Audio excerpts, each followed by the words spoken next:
June 12న వీఆర్సీని పునఃప్రారంభించాలని మా నాన్నగారు నారాయణ సంకల్పించారని పొంగూరు శరణి అన్నారు. శరవేగంగా సాగుతున్న వీఆర్ హై స్కూల్ ఆధునీకరణ పనులను ఆమె పరిశీలించారు. ఈ సందర్భంగా ఆమె మాట్లాడుతూ స్కూల్ నిర్మాణ బాధ్యతను నాన్న నాకు అప్పగించారు. 4 రోజులుగా నెల్లూరులోనే ఉంటూ పనులను ఎప్పటికప్పుడు పర్యవేక్షిస్తున్నాను అని తెలిపారు. వీఆర్సీలో మా నాన్న చదివే రోజుల్లో సౌకర్యాలు పెద్దగా లేవు. ఇప్పుడు దేశంలోనే రోల్ మోడల్గా నిలబెట్టేలా వీఆర్సీని సకల సదుపాయాలతో తీర్చిదిద్దుతున్నామన్నారు. ఈ స్కూల్ ద్వారా వేలాది మంది నిరుపేద పిల్లలకు కార్పొరేట్ స్థాయి విద్యను అందించబోతున్నామని ఆమె తెలిపారు. స్కూల్ స్పెషాలిటీ ఏంటండి, మా నాన్నగారు వీఆర్ స్కూల్లో చదివారు. సో మా నాన్నగారు చదివినప్పుడు ఇంత గొప్ప facilities, high and infrastructure, technology లేకుండే అండి. సో మా నాన్నగారు ఒకటే అన్నారు, నేను వీఆర్ స్కూల్లో చదివాను, నెల్లూరులో ఉన్న ప్రతి ఒక్క నిరుపేదలు ఖచ్చితంగా వాళ్ళ పిల్లల్ని మంచి స్కూల్లోకి మంచి చదువు కోరుకుంటారు. సో అలాంటిది నేను ఒక వీఆర్ స్కూల్ని ఒక రోల్ మోడల్గానే తీసుకొని ఆంధ్రప్రదేశ్లోనే ఒక బెస్ట్ స్కూల్, ఇండియాలోనే ఒక బెస్ట్ స్కూల్గా చేస్తే నిరుపేదల బిడ్డలకు కూడా మంచి విద్య దొరుకుతుంది అని గొప్ప సంకల్పంతో ఉన్నారండి. అందుకే నాకు రెస్పాన్సిబిలిటీ అప్పచెప్పారు. ఈ స్కూల్లో స్పెషాలిటీ ఏంటి అని అందరూ అడగచ్చు. ఈ స్కూల్లో ఎంతో హై అండ్ టెక్నాలజీ యూజ్ చేసి హై అండ్ ఇన్ఫ్రాస్ట్రక్చర్తో మేము రూమ్స్ డిజైన్ చేస్తున్నామండి. ఫర్ ఎగ్జాంపుల్ రోబోటిక్స్ రూమ్ ఉంది, కంప్యూటర్ ప్లస్ రోబోటిక్స్ రూమ్ ఉందంటే కంప్యూటర్ ల్యాబ్. అండ్ అదేవిధంగా రోబోటిక్స్ అనే ఒక టెక్నాలజీ వల్ల coding and number of experiential learning పిల్లలు నేర్చుకోవచ్చు.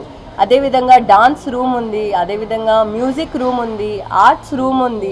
అండ్ ఇదే విధంగా స్పోర్ట్స్ ఫెసిలిటీస్ మంచి యూనివర్సిటీస్లో, మంచి స్టేడియంస్లో స్పోర్ట్స్ ఫెసిలిటీస్ ఎలా అయితే ఉంటాయో, ఒక వాలీబాల్ కోర్ట్, ఒక ఫుట్బాల్ కోర్ట్, ఒక పికిల్ బాల్ కోర్ట్, అదేవిధంగా పీపీ టైల్స్ అండ్ ఈపీడిఎం ఫ్లోరింగ్తో మేము హై అండ్ స్పోర్ట్స్ ఫెసిలిటీస్ ఇస్తున్నామండి.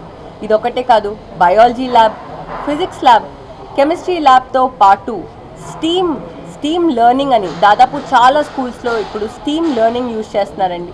స్టీమ్ అంటే science, technology, engineering, arts and steam based అని మ్యాథమెటిక్స్.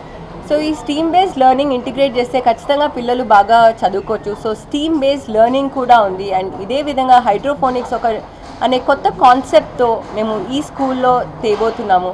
హైడ్రోఫోనిక్స్ అంటే జనరల్గా ప్లాంట్స్ సాయిల్ లేకపోతే, మట్టి లేకపోతే గ్రో అవ్వవు. కానీ సాయిల్ లేకపోయినా మంచి న్యూట్రియంట్స్ అండ్ మంచి వాటర్ సప్లై చేస్తే ప్లాంట్స్ గ్రో అవుతాయి ఈ టెక్నాలజీ ద్వారా.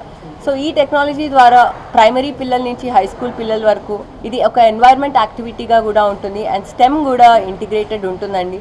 సో హైడ్రోఫోనిక్స్ కూడా ఈ స్కూల్లో ఉంటుంది.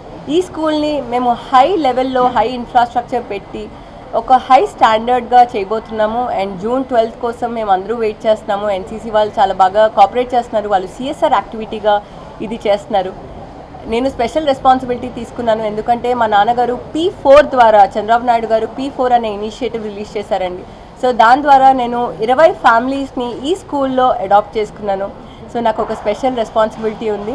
అండ్ ఖచ్చితంగా ఇది ఇండియాలో one of the best schools అవుతుంది. అండ్ అదేవిధంగా ఆంధ్రప్రదేశ్లోనే ఇది ఒక రోల్ మోడల్ స్కూల్గా అవుతుంది. సో అందరం వెయిట్ చేస్తున్నాం.